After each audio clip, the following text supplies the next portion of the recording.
All right, guys. Today we are going to pick up where we left off. Last thing we were talking about was triangular trade. We'll briefly go over that, kind of wrap up part four of this PowerPoint. Then all we have left is a little bit on part five, which is really just kind of what's going on in the old world. We've mainly focused on New World stuff. But remember, the Portuguese went to the Indian Ocean. Later, other European nations, the same European nations followed them. And that obviously caused quite a bit of ripple effects as well. So we will briefly talk about that. Shouldn't take us too long to get through with the PowerPoints and the notes. Once that's done, we will very briefly go over the ACE format once again. And then we're going to look at the last SAQ we did and maybe kind of, I don't know, discuss what some appropriate answers would be to get full credit. Again, this is in preparation for our Transoceanic Connections SAQ, which is tomorrow. 3 questions, 14-minute time limit. There's a little twist this time. There is a document, a very short document, that kind of goes along with the questions. Now, the good thing is you could probably honestly answer the questions without the document, but you at least need to glance it over because it'll point you in the right direction. It is a very easy to understand. It's not a primary source document, it's a secondary source. So it's like from a historical textbook, not so much, something from a time period. So it's written in modern speak, very straightforward. Basically, you're going to look at what they're describing, and then you will use what you know to answer the questions. It shouldn't be too bad. But we will do some practice. We'll look at the ACE format. That way you feel comfortable. Tomorrow, really all you got to do is come in, knock out your SAQ. You'll have 14 minutes to do it. And whatever time is left, you can work on whatever it is you need to work on. Tomorrow, I may or may not be here. Got to take my dog to the vet. Some funky stuff's going on with it. But we'll see. I don't know. It's either going to be my wife or me taking it. We're going to see. We're going to see. So I don't know. I may not be here, but hopefully I am. If not, it doesn't really matter. It's a very easy, very straightforward day. Knock out your SAQ, and then do whatever you need to get done. Probably the biggest focus is tomorrow, or even, in advance of that, if you're missing any of these assignments, anything from before Thanksgiving break, you need to get that stuff done. Because the cutoff for those assignments is going to be 420. And then if you're all good on that, you want to get your notebook squared away because that is going to be due on Monday.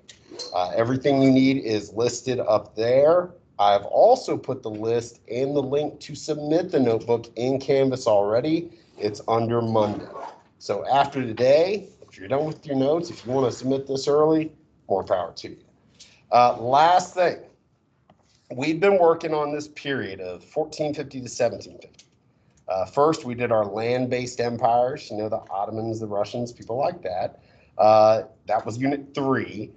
We are wrapping up Unit 4, or we will wrap up Unit 4 on Monday, which is like our transoceanic interconnections. That means it is time for another district common assessment. Yes, another test, multiple choice, timed, all that good fun stuff. We are going to have our next DCA, the Unit 3 and 4 DCA for a test grade next Wednesday. There will be a test review for that, but it's going to be real short and very easy. That'll be available by Monday at the latest. But on Tuesday, we're going to kind of work with that together in class. So there's no reason you can't get it done while you're sitting here. The test itself, I got to double check it. It's either 25 or 30 multiple choice questions. I'll have to look at the time limit again, but it is a time test. You will not have quite the entire period to do it. So just be prepared. Study your notes from Unit 3 and Unit 4. Look over the review. I think you guys will be just fine. Man, I guess that's it, Samantha. All right, so where we left off yesterday, we were talking about the horrors of the transatlantic slave trade, racist, greedy-based system that unfortunately made many of the European nations that were colonizing the New World very, very rich. And triangular trade, as we said, was kind of the backbone of all that. From Europe, you would get the manufactured goods being traded in Africa for enslaved persons. The enslaved Africans would come across the Atlantic Ocean 6 to 8 weeks. The Middle Passage, it was terrible. then they would, endure a life of slavery in the New World, in which, for the most part, they were working, on plantations, really harvesting a lot of cash crops like sugar, tobacco, and cotton. This goes on for close to 300 years. During that time period, the colonial powers get very, very wealthy. Eventually, in our next time period, 1750 to 1900, a lot of those colonies say, hey, to heck with you guys in Europe, we're going to do our own thing. But then, unfortunately, many of them, including the United States, continue the practice of slavery for a few more years to come, at least. So that's kind of where we left off. Now, as far as numbers, these are the main geographic regions that you saw enslaved Africans, enslaved persons. I don't think that works, man. You try. Maybe blow up. You want to borrow a pen or something? No, I'm good. Okay. Yeah, I may have a new pencil sharpener downstairs waiting. I ordered it, but I got to go check. I'll probably check during lunch today. Sorry about that. Anyway, these are the main geographic areas that you're seeing enslaved persons, transported to. And if you look at the list, I mean, it's pretty overwhelmingly Latin America. A lot of South America. I mean, Brazil had the highest percentage. Remember, Portugal's the one that really starts the slave trade, mainly, to aid with their sugarcane production. But you also see throughout the Spanish Empire, you see when it says West Indies, they're talking about the Caribbean. The East Indies is like Indonesia. The West Indies is the Caribbean, the islands of the Caribbean. And it's only called that because, remember, Columbus was trying to get to India, to the Indies. He didn't really know where he was at first. That's one of the reasons Native Americans get that name Indians, that misname of the Indians. Again, you do certainly have enslaved persons going into North America, but because of the plantation-based economies and the sheer money that was coming out of the cash crops down in Latin America, that is where the majority of enslaved labor went. Now, this is probably the biggest. We got one more slide that there's a decent amount of notes. And I should have highlighted all these terms, but I would highly, highly recommend. And in fact, you know what? Just for meanness, I'm going to highlight them right now. That way there's no confusion. Well, maybe I didn't highlight them because it looks weird. Well, you probably still read it. Actually, you guys can't even see it right now. Let's see. Let's see if it's visible once I do this. No, I'm talking to myself. I realize that. We'll just literally highlight them. I've got some terms here that while you don't need the official 100% definition, I would highly recommend you get the words down and at least know what they mean. These are the main forced and coerced labor systems that you see in the New World during this time period of 1450 to 1750. And a few of these terms we've talked about before, some of them you've heard of before, some of them maybe you haven't. The first one is chattel slavery. Chattel slavery. It's just what you're thinking of when you think slavery, like the slavery that existed in the United States, that existed in the Americas during the transatlantic slave trade. Chattel is something akin to property or almost like cattle. It kind of shows you the dehumanizing nature of this whole evil affair.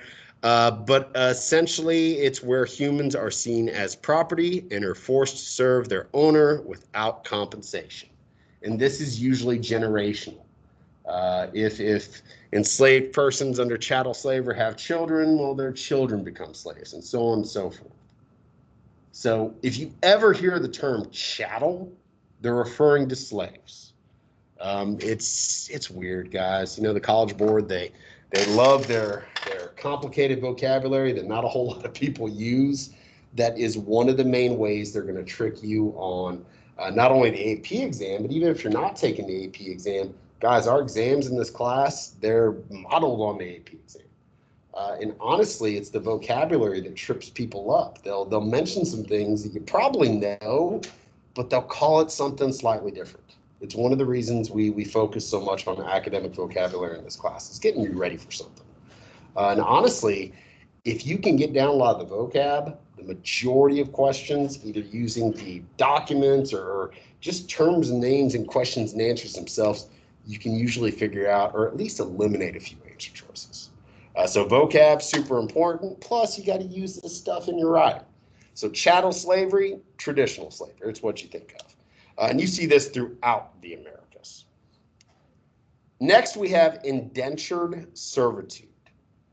And a good way of thinking of this is debt bondage. And this is something you still see a lot of in the world today. Not so much, well, no, it happens in the United States too, but you do see it a lot in the world today. I mean, there is still slavery. It just looks different maybe than what you would think. A lot of it's human trafficking involving like sex slavery. A lot of it is debt bondage, where in places like India, they will bring a bunch of people from, say, Sri Lanka and promise them jobs and all these opportunities. Then when they get there, they take their passports and tell them that they owe them money. Okay, that is, maybe not quite slavery, but it's also not free labor. Okay, that's why we usually call it a coerced labor system. In indentured servitude, you mainly saw in the North American colonies. In the English colonies, places like that, people that were coming from Europe, that wanted to leave Europe, that wanted to come to America for those opportunities. We talked about, people come here for opportunities, economic opportunities, freedom of religion, political freedom, stuff like that. That is why a lot of the colonists freely move here. We also said that the colonies themselves are set up, though, to make money for the mother country, okay? Well, a lot of people that wanted to come to the New World, they couldn't afford passage. So they would sign a contract with someone that, hey, I'm going to come and I'm going to work for you for X amount of time until my debt is paid off and then I'm free. Again, it's not quite slavery, but it's not quite freedom either. Next, we have the encomienda system, which we talked about. I don't think I mentioned this word, though, hacienda. And they're not quite the exact same, but they are interconnected. And you mainly saw this in Latin America in the Spanish-held territories. I don't know that the Portuguese use this exactly in this way. But essentially, a Spanish soldier or a settler was granted a tract of land. That's the hacienda. That's the land that he builds on. That's the land that he grows crops on. That's the land that he tries to develop to make money on.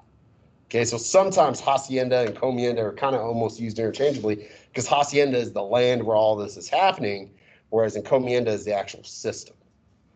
And on this hacienda, on this land, the settler, the soldier, whoever, is put in charge of X amount of Native Americans. And he's supposed to teach them and Christianize them and protect them and feed them and clothe them and all that good stuff, make them more civilized, because, again, a lot of racist ideas, and they, in turn, are going to work for him. In reality, it sometimes turned really, really bad, sometimes turned, to the level of slavery. But, again, that kind of varied from hacienda to hacienda. Still a major coerced labor system used in Spanish-held territory, especially the territories that were good for agriculture and to some extent mining. That being said, in South America, high up in the Andes Mountains, and we're mainly talking about the former Inca Empire territory. And he mentioned it yesterday in our Spanish Empire crash course.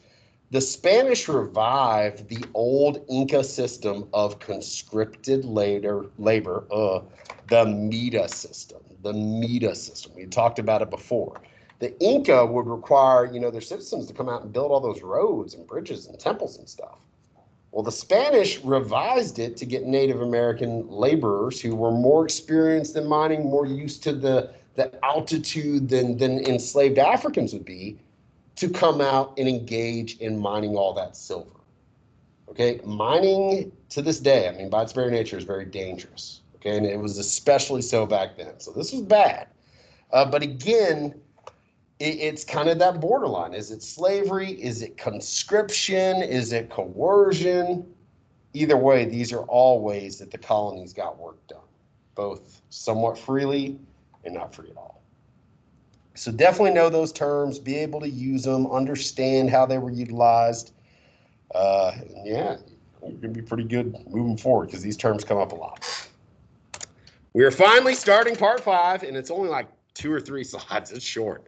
European expansion in the old world. I mean, the age of exploration wasn't just all about, coming to the new world and colonizing. I mean, originally it wasn't about that at all. It was all about getting to Asia more efficiently, being able to cut out the Ottomans and the Venetians for Western Europeans to be able to get to the markets in China and India and Indonesia and Asia in general without having to use land-based routes, without having to deal with middlemen. Again, you cut out the middlemen, more profit for you. The first to do this were the Portuguese. And the way that we usually describe the Portuguese is rather than, have this large connected territory, even though they did in the New World. I mean, they had a lot of what is today Brazil. They had what we call a trading post empire. All these little dots you're seeing, okay? And some of them are more sustained areas, like here on the African coastline in the south. But all these little dots you're seeing are trading posts. These are forts. They're military forts. At a lot of natural places where Indian Ocean trade would stop. Okay, a lot of port cities, a lot of choke points where ships have to go through. The Portuguese would fortify those positions. And at the time, Portugal had some cutting edge ships. They had some good weapons. They, at least for a little while, had an edge over a lot of the traders that had been in the Indian Ocean up to that point. So they went in, even though they're this small country, and they built these fortified positions, and they essentially made people pay them taxes, made people deal with them to be able to trade in the region. And as you can see on the map, man, they had their trading posts just about everywhere along the coastlines of the Indian Ocean basin for quite some time.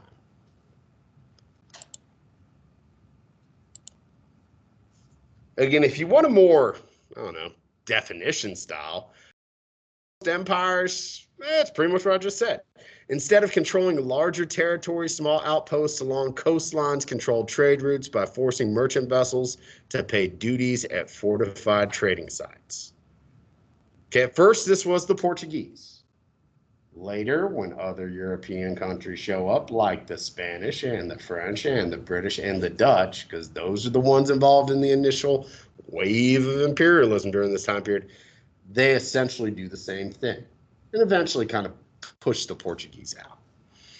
But anyway, Portugal constructed a series of forts stretching from Hormuz on the Persian Gulf to Gao in western India to Malacca on the Malay Peninsula. With the addition of the Portuguese, several groups of merchants continued to facilitate Indian Ocean trade. You had the Swahili Arabs from Africa, the eastern coast. You had the Omanis from the Middle East. You had the Gujaratis from India. You had the Javanese from Indonesia. You still had a variety of Muslim traders. So the Portuguese come in and they build their trading posts, and they are making money off these other traders, but it's not like they just completely take over trade, because all those other traders are still doing their business. Just a lot of times they've got to deal with the Portuguese in addition to what they normally do. While the Portuguese succeeded in global trade for several decades, they were a small nation lacking the workforce and navy for enforcement of such a large trade empire. By the 1600s, the Dutch and the English, they were challenging Portugal in East and Southeast Asia especially. As we said earlier, the Dutch would eventually pretty much fully colonize Indonesia, I should say, their spice trade. We had talked about this before, but man, Indonesia is going to be Dutch territory till after World War II. So again, lots of connections there. And remember, Indonesia, man, that's the home of the spice trade. I mean, there's a lot of spices at the time that you could only really get there. And it seems trivial now, but back then, spices, a rare item in a lot of areas, were considered major luxury goods. The English, as we've talked about before, focused primarily on India. They start setting up their trading posts along the coastline of India until eventually, after about 100 years, They force out the Mughal Empire altogether, and they colonize all of India. The British, the English, they're going to have India until after World War II. A lot of this stuff, a lot of these colonies, especially in the next wave of imperialism, don't get their freedom until after World War II. That's one of the reasons it's a world war. The Spanish get the Philippines in 1521. They said in the video yesterday, but the Philippines are named after King Philip of Spain. Does anybody know who gets the Philippines after the Spanish? Anybody got any ideas? Who? Now, the Philippines today are their own country. But as a colony, they change hands. They go to somebody else after the Spanish. Guys, what is it? It's a good guess. Guys, the Philippines go to us. We colonized the Philippines for many years. We go to war with Spain in 1898, the Spanish-American War. That's the same way we get Puerto Rico. That's the same way we kind of sort of got Cuba, although we granted them their independence with a lot of strings attached. I'm not sure if that's how we got Guam. We might have gotten Guam via that war as well. But yeah, the Philippines ended up getting colonized by us because the United States, once we become a country, we become involved, but it's not until the next phase of imperialism. Lastly, all this trade, all these new connections, it led to a drastic increase in peasant and artisan labor. You saw in the video yesterday, all this renewed trade, even though China was trying to themselves somewhat from foreign influence, they were still trading, in those specific port cities. They basically were forcing, peasants to produce silk. You see similar things going on in India with cotton textiles. You see similar things going on in Europe with wool and linen production. So again, the increase in connectivity, the increase in trade, it's going to lead to an increase in labor as well.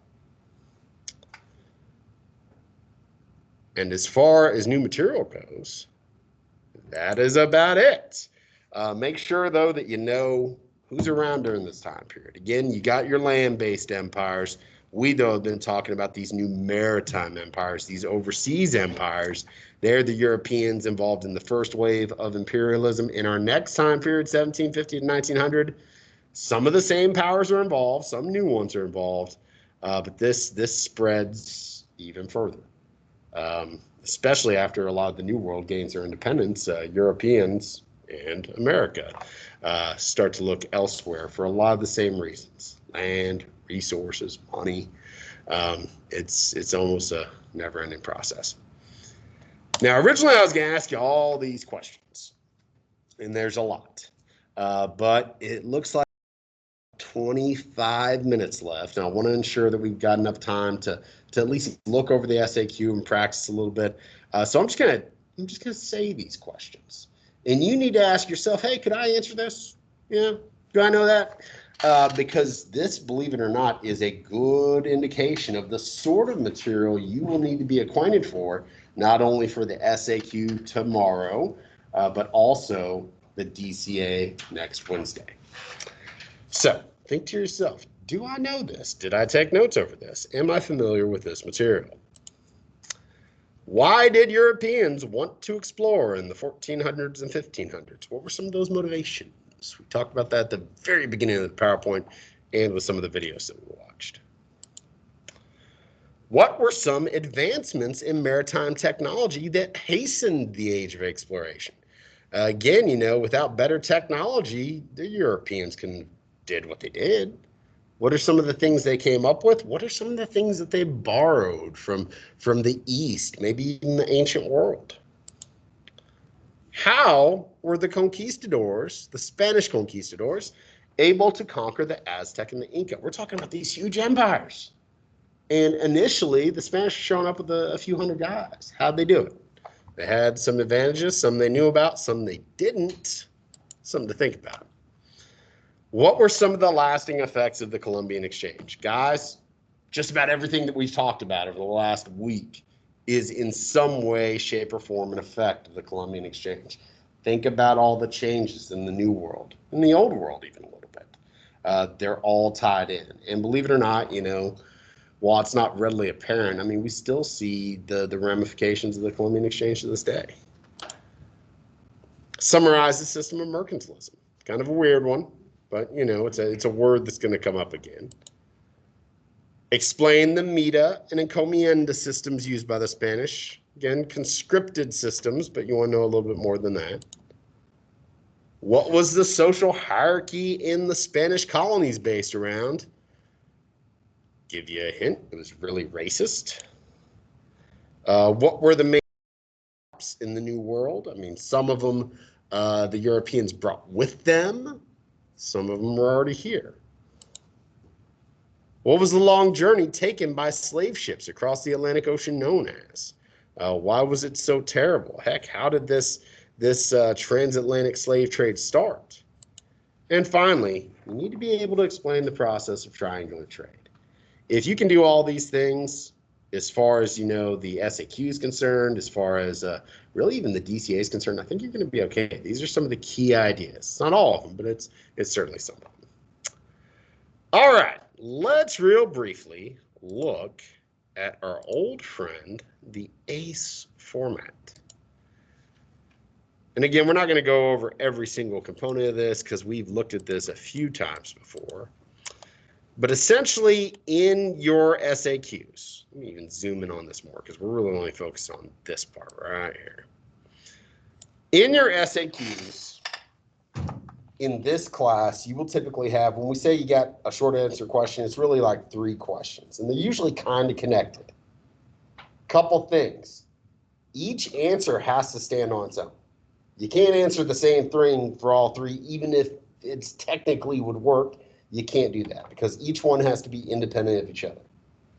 The way that I grade you for these 3 questions, every once in a blue moon, I'll only put 2, but usually there's 3, and that's the same way on the AP exam. The way I grade you, if you put forth the effort and do it on time and try to answer all the questions, you start off with a base score of 55. There's 3 questions. For each one you get completely right, because you got to have enough there to get the points, I will add on 15 points. So if you get 1 of the 3 right, you get a 70. If you get 2 of the 3 right, you get an 85. If you get all 3 right, you get your 100. But again, even for the effort of just doing it and trying it and being on subject, even if you're not quite where I want you to be, if you do it on time, which is tomorrow in class for you guys, yeah, I'll give you a 55 just for the attempt. Ideally, for each of your questions, you should be able to answer it in this format or something close to it. We call it the ACE format. These are short answers. They're not an essay. Okay, so you're looking at about 3 sentences. 4, maybe if you have time, you got some more details, but 3 well-developed sentences should be enough to get you the points. First sentence, that's your A, just answer the stinking question. Hey, the answer is this. Okay, and you can usually do that with something, you can always do it with something very specific. Person, a place, with some vocabulary, it's usually some vocabulary that you're going to use and you're going to use as the foundation of your argument. So first sentence, you're just saying, hey, it's this. That's all it is. And you can borrow a little bit of the prompt for that, but you need something specific to anchor your answer around. Second sentence, you're going to clarify. Just give me a definition. Explain what in the world that thing is, whatever it is. Explain it. And then at the end, you're expanding.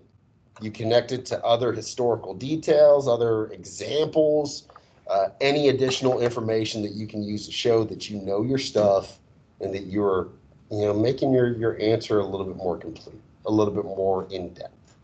That's all the ACE format is. I will tell you, the kids that have struggled with this in the past is because you're vague. We're going to look at some examples from the last SAQ that we did. And, some people were right, but they were just too vague. You've got to be specific. It needs to be specific. If your answer could be true of just about any question, it ain't specific enough. Okay, you need to be specific. Use the vocabulary that we've learned in class. So with that being said, let's, much like we did last time, let's look at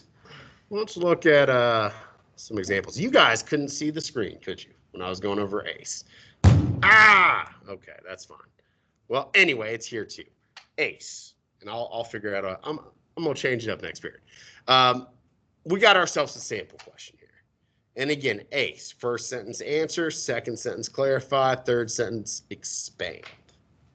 This is one of the questions we had on our last SAQ. We did this over the pre-Columbian civilizations, Aztec, Inca, Maya, people like that. And one of the questions was identify and explain one specific government practice used by pre-Columbian indigenous civilizations to control their territory. I want you to just think about that for a second. Just think about it. Because there's a few different directions you could go. Okay. You could have brought up, conscription, maybe like the Mita system with the Inca. You could have brought up the fact that a lot of times, the rulers were seen as connected to the gods. You'd have to give some specific examples, but you could have done that. Probably the one that you could have brought up city-states, because certainly the Maya had city-states. You could explain that format. There's a lot of stuff you could do. But what I chose was something that we talked about a lot, the tributary system. So take a look at it. And this is in the ACE format. And you guys are about to do a little practice one. Identify and explain one specific government practice used by pre-Columbian indigenous civilizations to control their territory. The first sentence, guys, it's pretty much me just restating the prompt and one little thing. One specific government practice used by a Native American civilization prior to 1492 was the tributary system. Boom, you answered the question. But that is not enough. Because how do I know that you know what in the world the tributary system is? You could have just been grabbing stuff out of the air. You almost got to explain it in a way that someone who's never heard of it before will understand what you're talking about.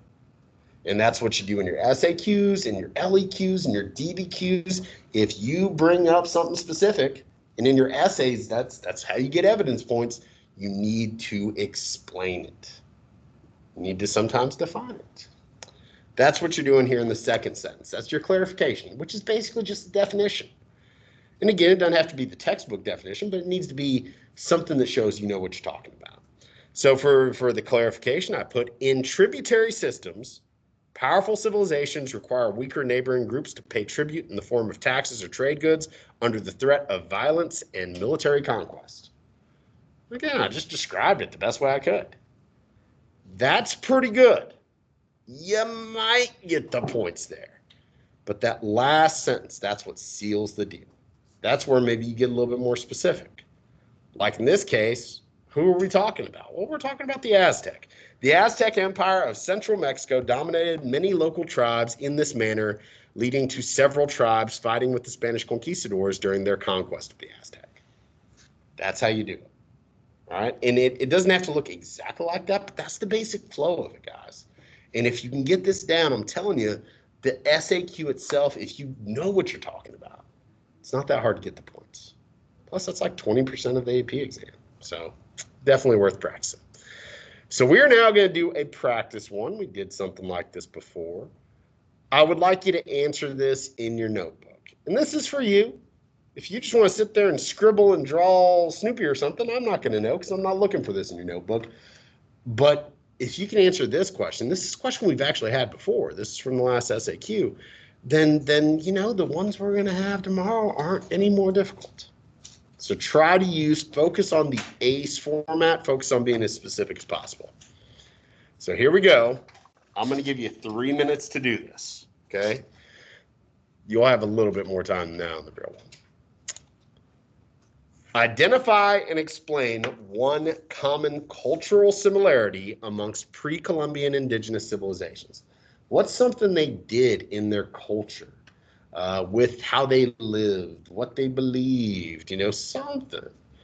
Something you can, hopefully go into a little bit of depth on. Give you 3 minutes. Try to give me 3 sentences. Remember, though, try to anchor it with some sort of specific vocabulary that we've talked about.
Give you about 2 more minutes.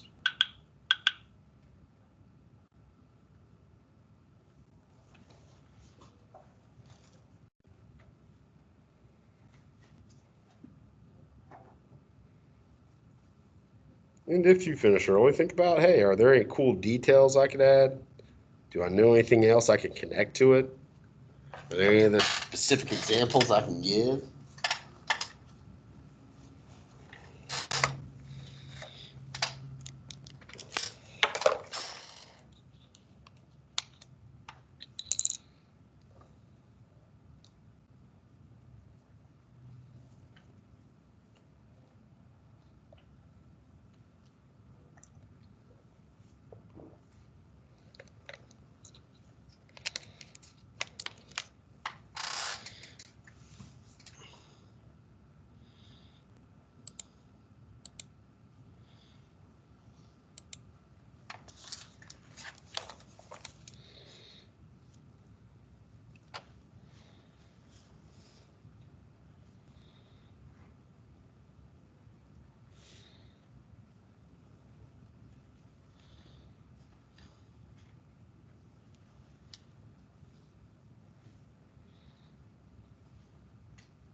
And let's stop there.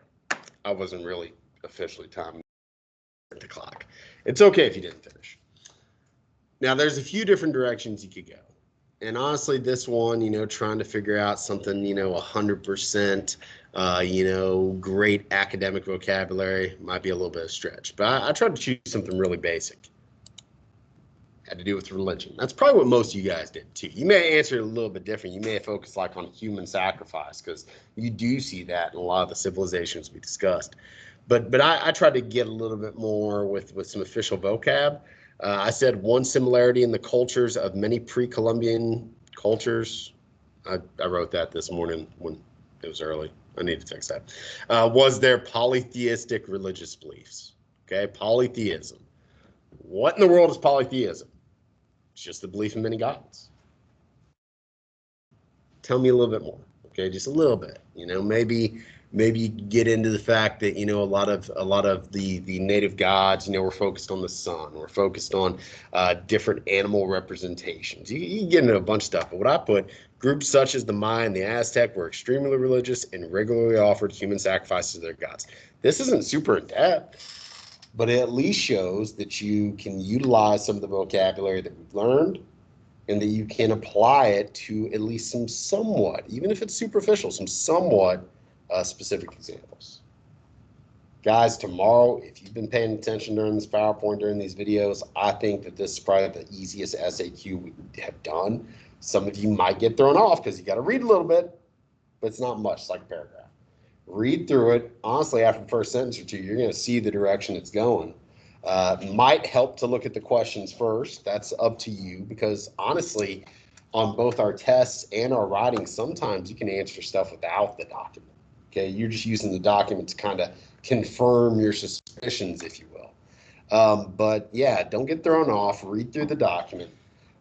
Maybe look at the questions first. You will have 14 minutes to get this done. Submit it before the time. Another piece of advice, before you start just answering the questions, look them over, okay? You don't have to go in order. If you don't know the first question, but you know the second, do the second first. If you kind of sort of think you know the first one, but the third one you feel like you got more examples to give, do that next. Okay, you need to prioritize because the thing is, you are going to run out of time sometimes. And that's true on our tests, on our essays, everything, because we got time limits with everything. You want to prioritize, you want to use your time effectively. I think 14 minutes will be plenty of time to get done what you need to do. Last time I think we did it in 15 minutes. We're tightening it up a little bit. Probably the lowest time limit I'll do on SAQs is about 12 minutes. So we're going to whittle it down a little bit, but it's really not that bad. Tomorrow, like I said, not sure if I'm going to be here or not. Got to figure out with my wife's work, which one of us to take off. My dog's been doing some stuff that is concerning. But, we'll see. We'll see. I might be here, I might not. If I'm not, though, you know what to do. Come in, knock out your SAQ. If you owe me anything, work on that. Your DBQ essay would be the priority if you're missing that. Because all that stuff's going to close up on Canvas at 4:20. And then whatever time is left, do what you need to do. You've got your notebooks. Just kind of double check. If you want to start looking over material to study for the DCA, that's fine. I will have your test review ready by Monday, but it's going to be a short one. It's going to be pretty similar to what we did last time. We'll watch some of the Heimler's history videos and we'll talk about them. And it may be a little bit more in depth than last time. I'm probably not going to have you just summarize the videos. We'll have some actual questions, but it's not going to be bad. It's something we're going to do together in class on Tuesday. So I don't want you to stress about that too much. But if you want to look over your notes, especially, checking over your notebook anyway. If you want to look over your notes tomorrow, if you have time, it may not be a terrible idea. Other than that, we got about 8 minutes left. Y'all just hang loose.